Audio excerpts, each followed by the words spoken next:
ओम शांति। आज 10 सितंबर 2022 के बाबा के अनमोल मधुर महावाक्य सुनेंगे। आज की मुरली में बाबा कहे, बाबा आया है तुम बच्चों से ये कलयुगी छप्पर उठाकर सतयुगी दैवी दुनिया स्थापन करवाने। जितना बाप को याद करेंगे उतना पुण्य का खाता जमा होता जाएगा। परंतु कई बच्चे चलते चलते पुण्य के खाते के साथ साथ अपने पाप का खाता भी खोल लेते हैं और इस तरह से पुण्य क्षीण हो जाता है और पाप का खाता बढ़ जाता है। विशेषकर बाबा कहे, जब कोई संग दोष में आकर के कोई न कोई विकारों के वशीभूत हो जाते हैं और इस तरह काम विकार के वशीभूत हुए, कुल कलंकित हुए तो सतगुरु का निंदक बन जाते हैं। तो ऐसे बच्चे पुण्य के खाते को समाप्त कर देते और पाप के खाते में आगे वृद्धि करने लगते हैं। तो बाबा कहे, उन्हें फिर बहुत बड़ी सजा के भागी बनना पड़ता है। तो सुनते हैं आज बाबा के मधुर महावाक्य। ओम शांति। मीठे बच्चे, आपस में मिलकर इस कलयुग की दुनिया से दुख के छप्पर को उठाना है, बाप को याद करने का पुण्य करना है। आज की मुरली से प्रश्न है, ज्ञान की अविनाशी प्रारब्ध होते हुए भी कई बच्चों के पुण्य का खाता जमा होने के बजाय खत्म क्यों हो जाता है? उत्तर, क्योंकि पुण्य करते करते बीच में पाप कर लेते हैं। ज्ञानी तो आत्मा कहलाते हुए संग दोष में आकर कोई पाप किया तो उस पाप के कारण किए हुए पुण्य खत्म हो जाते हैं। दूसरी बात, बाप का बनकर काम विकार की चोट खाई, बाप का हाथ छोड़ा तो वह पहले से भी अधिक पाप आत्मा बन जाते। उसे कुल कलंकित कहा जाता है। वह बहुत कड़ी सजा के भागी बन जाते हैं। सतगुरु की निंदा कराने के कारण उन्हें ठौर मिल नहीं सकता। ओम शांति। रूहानी बाप रूहानी बच्चों के साथ रूह रिहान कर रहे हैं।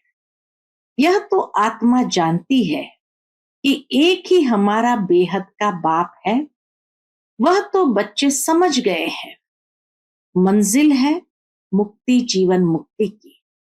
मुक्ति के लिए याद की यात्रा जरूरी है और जीवन मुक्ति के लिए रचना के आदि मध्य अंत को जानना जरूरी है। अब है दोनों ही सहज। सृष्टि का 84 जन्मों का चक्र फिरता रहता है। यह तुम बच्चों की बुद्धि में रहना चाहिए। अब हमारा 84 जन्मों का चक्र पूरा होता है। अब हमें जाना है वापस घर। अब वापस तो कोई जा नहीं सकते क्योंकि पाप आत्मा है। पाप आत्माएं मुक्ति जीवन मुक्ति में जा नहीं सकती। ऐसे ऐसे विचार करने होते हैं। जो करेगा सो पाएगा और खुशी में रहेगा तथा दूसरों को भी खुशी में लाएगा। तुम बच्चों को कृपा व मेहर करनी है। इसको बाबा कहे, सबको रास्ता बताने की। हम बच्चों को कृपा व मेहर करनी है सब पर। कैसे? तो सबको रास्ता बताने की, समझाना है। तुम्हारी आत्मा सतो प्रधान से अब तमो प्रधान बन गई है, इसलिए वापस जा नहीं सकती। पुकारते भी है, हे पतित पावन। बच्चे जानते हैं कि अभी पुरुषोत्तम संगम युग है। यह भी किसको अच्छी रीति याद रहता है, किसको याद ही नहीं रहता है, घड़ी घड़ी भूल जाता है। परंतु तुमको अगर संगम युग याद रहे तो भी खुशी का पारा चढ़ा रहे। बाप टीचर याद रहे तो भी खुशी का पारा चढ़ा रहे। किसको बड़ा रोला बीच में पड़ता, बाबा कहे किसको बड़ा रोला माना विघ्न बीच में पड़ता, किसको थोड़ा पड़ता, पड़ता तो जरूर है, कहीं ऊपर जाकर फिर नीचे आ जाते हैं। अवस्था में एकदम ऊपर जाते हैं, फिर नीचे आ जाते हैं। कोई की अवस्था अच्छी होती है तो दिल पर चढ़ जाते हैं, फिर नीचे गिरते हैं तो की कमाई चट हो जाती है। जैसे दुनिया में कितना दान पुण्य करते हैं इसलिए कि पुण्य आत्मा बने, फिर अगर पुण्य करते करते पाप कर्म करने लग पड़ते तो पाप आत्मा बन पड़ते हैं। तुम्हारा पुण्य है ही बाप को याद करने में, याद से ही तुम्हारी आत्मा पुण्यात्मा बनती है। तो अगर बाप को ही भूल जाए, दूसरे का संग लग जाए, तो बहुत पाप करने से जो कुछ पुण्य किया वह भी खत्म हो जाता है। बाबा कर्मों की गुह्य गति समझाते हैं कि अगर बाप को ही भूल जाए, दूसरों का संग लग जाए, तो बहुत पाप करने से जो कुछ पुण्य किया वह भी खत्म हो जाता है। समझो, आज दान पुण्य करते हैं, सेंटर खोलते हैं, कल फिर बेमुख हो जाते हैं, तो पहले से भी जास्ती गिर जाते हैं, क्योंकि पाप करते हैं ना, तो वह खाता जमा के बदले क्या हो जाता, ना हो जाता है। पहले बहुत अच्छी सर्विस करते थे, बात मत पूछो, फिर एकदम गिर जाते हैं, शादी कर लेते हैं, पहले से भी जास्ती खराब हो जाते हैं। पाप करने से फिर वह पाप का बोझा चढ़ता जाता है। जमा और ना की जैसे मुरादी यानी कमाई संभाली जाती है ना, जमा और ना की जैसी मुरादी माना कमाई संभाली जाती है ना, परंतु इन बातों को भी कोई समझने वाला ही समझे, ये हिसाब किताब को भी कोई समझने वाला ही समझे। पाप भी कोई हल्का कोई बड़ा होता है। काम का सबसे कड़ा क्रोध सेकंड, लोभ उनसे कम, मोह उनसे कम नंबरवार होते हैं। काम की चोट खाने से फायदे के बदले नुकसान हो जाता है, क्योंकि सतगुरु की निंदा कराई तो ठौर पा न सके, वह दिल से उतर जाएंगे। बाप का बनकर बाप को छोड़ देते हैं, फिर उसके कर्म पर भी होता है। कारण क्या, चल न सका। जैसा कर्म है तो ये कर्म की गुह्य गति, बाबा कहे जितना पाप कर्म करते हैं तो वो पाप कर्म उसको खींच के ले जाते हैं। तो चल न सका, अक्सर करके काम की चोट जास्ती लगती है, यही मुख्य दुश्मन है।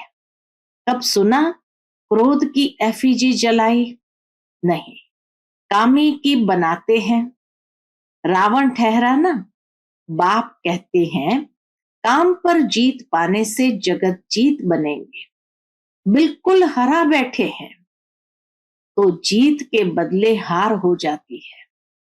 बाप को बुलाते हैं, हे पतित पावन आओ, काम से बहुत पीड़ित होते हैं, फिर कहते बाबा काला मुंह कर दिया। बाबा कहेंगे तुम तो कुल कलंकित हो, क्रोध व मोह के लिए ऐसे नहीं कहेंगे, सारा मदार है काम पर।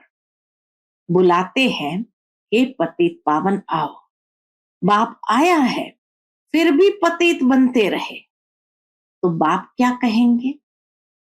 साधु संत आदि सब कोई पुकारते हैं, हे पतित पावन आओ, अर्थ कोई नहीं समझते हैं। कोई मानते हैं कि हाँ आने वाला है जो नई दुनिया स्थापन करेंगे, परंतु टाइम बहुत लंबा दे देने से घोर अंधियारे में गिर पड़े हैं। ज्ञान और अज्ञान है ना। बाप समझाते हैं, भक्ति में तुम जिसकी पूजा करते हो उसे जानते नहीं, तो वह भक्ति किस काम की। न जानने के कारण जो कुछ करते वह निष्फल हो जाता है। मनुष्य समझते हैं दान पुण्य करने से फल मिलता है, परंतु वह है अल्पकाल के लिए, कागविष्ठा के समान सुख। अल्पकाल के लिए कागविष्ठा समान सुख मिल जाता है। सन्यासी भी कहते हैं यह दुनिया में जो सुख मिलता है वह कागविष्ठा समान है, बाकी सब दुख ही दुख है। बाप कहते हैं माम एकम याद करो तो तुम्हारे सब दुख दूर हो जाएंगे। विचार करो कि हम कितना याद करते हैं। जो पुराना हिसाब खत्म भी हो और नया जमा भी हो, इतना बाबा को याद करना है जो पुराना खाता खत्म भी हो और नया जमा भी हो। इतना कोई जमा करते हैं, इसमें धन आदि की बात नहीं है। यह तो है कि पाप कैसे मिटे। मूल बात है ही पवित्र बनने की। ऐसे भी नहीं समझो कि बाबा को लिख कर देने से कोई जन्म जन्मांतर का खत्म हो जाएगा। पापों का बोझा जन्म जन्मांतर का बहुत है। करके इस जन्म का अगर लिख करके दे देंगे तो थोड़ा माफ हो जाएगा, लेकिन बाबा कहे पापों का बोझा जन्म जन्मांतर का बहुत है, वह सब नहीं कटते हैं। इस जन्म में जो किए हैं उसकी हल्काई हो जाती है, बाकी तो मेहनत बहुत करनी पड़े। जितना याद में रहेंगे उतना पापों का बोझा हल्का होता जाएगा। कोई बच्चे बहुत मेहनत करते हैं, लाखों को रास्ता बताते हैं, 84 जन्म का चक्र समझाते हैं। जन्मों के हिसाब को तुम जानते हो। विचार करो कितना योग बल है। हमारा जन्म कब होगा? सतयुग आदि में हो सकेगा? जो बहुत पुरुषार्थ करेंगे वही सतयुग आदि में जन्म ले सकेंगे। बाबा कहे इतनी मेहनत अपने आप से करनी होगी। वह कोई छिपा थोड़ी रहेगा। मेहनत करने वाला कभी कोई छिपा नहीं रहेगा। ऐसे मत समझो कि सभी कोई सतयुग में आएंगे, कोई तो पिछाड़ी में आकर थोड़ा बहुत ले लेते हैं। जो जास्ती कमाई करते हैं वह जल्दी आते हैं, कम कमाई करते तो देरी से आते हैं। इसलिए बाप को तो बहुत याद करना चाहिए। बाबा कहे इसलिए बाबा को बहुत याद करना चाहिए, और है भी बहुत सहज। जो अच्छी रीति याद करेंगे उनको खुशी रहेगी। हम जल्दी नई दुनिया में आएंगे। राजा बनना है तो प्रजा भी तो बनानी है ना। प्रजा ही नहीं बनाएंगे तो राजा कैसे बनेंगे? कोई सेंटर खोलते हैं, उनकी कमाई भी बहुत होती है, फायदा होता है, तो 2-3 सेंटर भी खोलते हैं। सेंटर तो बाबा भी खोलते रहते हैं। बाबा कैसे करन करावनहार बन किसी से भी करा लेते हैं। तो बाबा कहे सेंटर तो बाबा भी खोलते रहते हैं।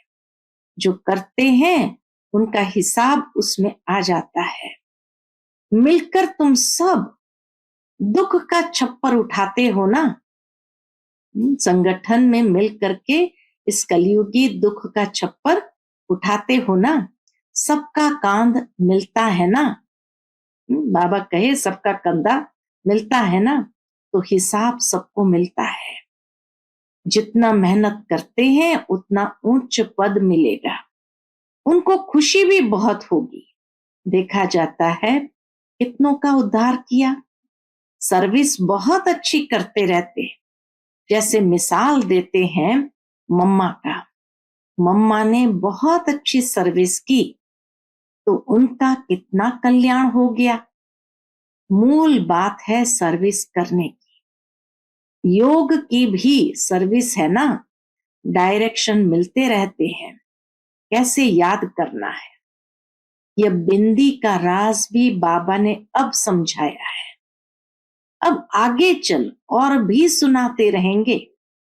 ये बिंदी का राज क्या है कि बिंदी लगाओ और आगे बढ़ो। हाँ, तो बाबा कहे और आगे भी सुनाते रहेंगे। दिन प्रतिदिन उन्नति होती जाएगी, पॉइंट्स निकलती रहती है, बहुत डिफिकल्ट भी नहीं है, सहज भी नहीं है। हाँ, इतना सहज भी नहीं है।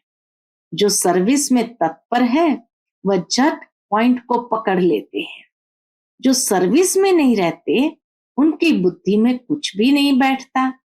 बिंदी बिंदी कहते रहते, परंतु कैसे बिंदी को याद करे, कैसे बिंदी को देखे, है बहुत सहज बात। कोई बिंदी को सामने रख थोड़ी याद रख करना है। बाबा कहे कोई बिंदी को सामने रख थोड़ी याद करना है, ये तो समझने की बात है। आत्मा कितनी छोटी बिंदी है। आत्मा का नाम रूप देश काल कोई बता नहीं सकेगा। परमात्मा के लिए पूछते हैं, उनका नाम रूप देश काल क्या है। बेसमझ मनुष्य न आत्मा को जानते न परमात्मा को जानते हैं। यहां भी है जो पूरी रीति नहीं जानते हैं, सिर्फ बाबा बाबा कहते रहते हैं।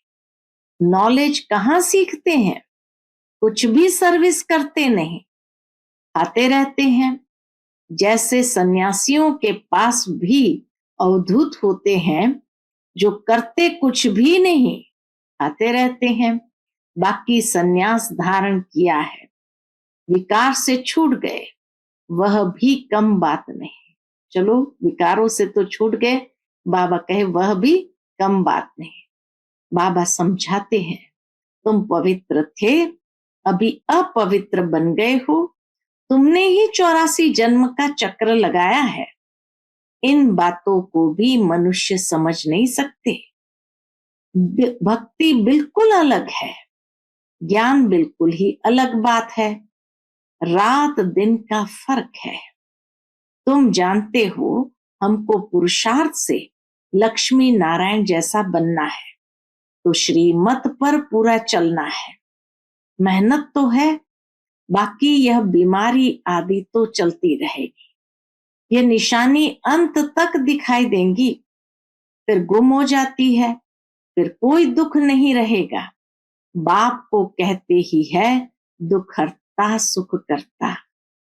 हे लिबरेटर रहम करो, तो फिर सब दुख से छूट जाते हैं।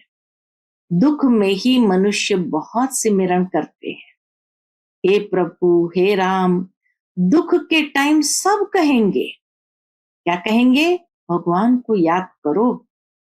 परंतु भगवान कौन है ये कोई नहीं जानते। सिर्फ कहेंगे गॉड फादर को याद करो, खुदा को याद करो। तुम तो अच्छी रीति जानते हो वह हमारा बाप है। बाप ही सिखलाते हैं, अपने को आत्मा समझ मुझे याद करो। भक्ति मार्ग में ऐसे कहेंगे क्या कि अपने को आत्मा समझ बाप को याद करो? नहीं। इतने प्रकार की अथाह भक्ति है, ज्ञान एक ही है। समझते हैं भक्ति से भगवान मिलेगा। भक्ति कब से शुरू होती है, कौन जास्ती भक्ति करता है, यह किसको पता नहीं है। क्या अर्जुन 40,000 वर्ष भक्ति ही करते रहेंगे? कहां तक भक्ति करेंगे? अभी तुम जानते हो इतना समय भक्ति चलती है, इतना समय ज्ञान चलता है। भक्तों को पता नहीं चलता है, उन्हों को समझाने के लिए ही इतनी प्रदर्शनी आदि करते हैं। प्रदर्शनी में भी कोटों में कोई निकलते हैं, आगे चल करके और निकलेंगे। यहां भी कितने ढेर आते हैं।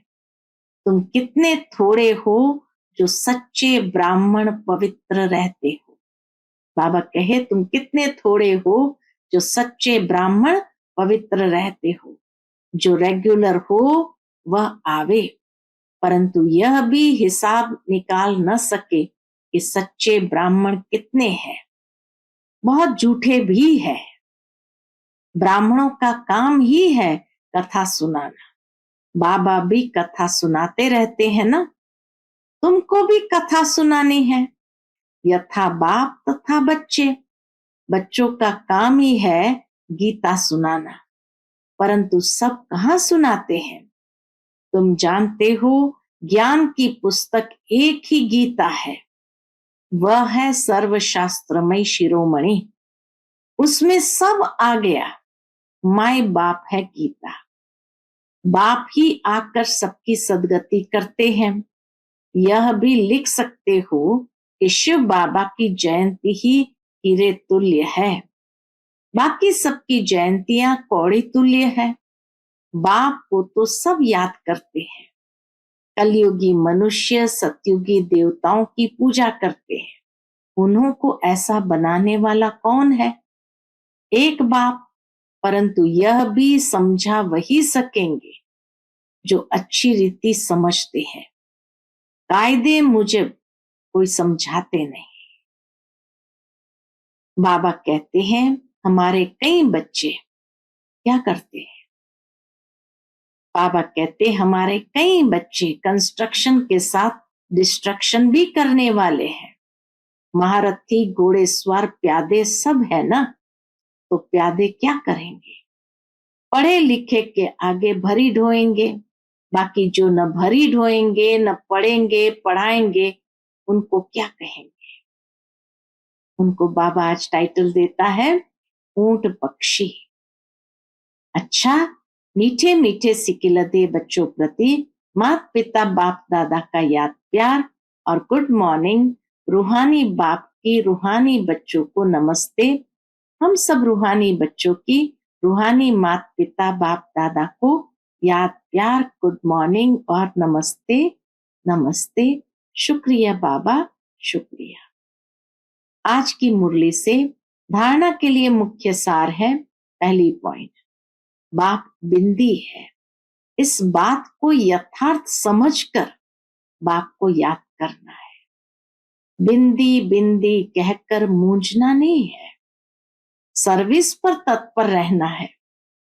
दूसरी पॉइंट, सच्ची गीता सुननी और सुनानी है।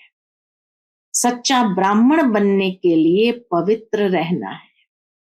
रेगुलर पढ़ाई जरूर करनी है। आज का बाप दादा का मधुर वरदान हम बच्चों के प्रति है, सदा खुशी की खुराक खाने वाले और खुशी बांटने वाले खुश नसीब बेफिक्र भव। सदा खुशी की खुराक खाने वाले और खुशी बांटने वाले खुश नसीब बेफिक्र भव। ब्राह्मण जीवन की खुराक खुशी है। जो सदा खुशी की खुराक खाने वाले और खुशी बांटने वाले हैं, वही खुश नसीब है। उनके दिल से यही निकलता कि मेरे जैसा खुश नसीब और कोई नहीं।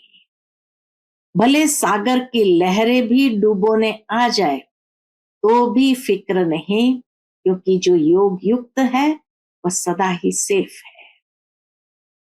इसलिए सारे कल्प में इसी समय ही आप बेफिक्र जीवन का अनुभव करते हो। सतयुग में भी बेफिक्र होंगे, लेकिन ज्ञान नहीं होगा। यहाँ ज्ञानी तू आत्मा बन, बेफिक्र बनेंगे। आज का स्लोगन है, सहज पुरुषार्थी बनना है तो सर्व की दुआओं से स्वयं को भरपूर करो। सहज पुरुषार्थी बनना है तो सर्व की दुआओं से स्वयं को भरपूर करो। अच्छा, ओम शांति।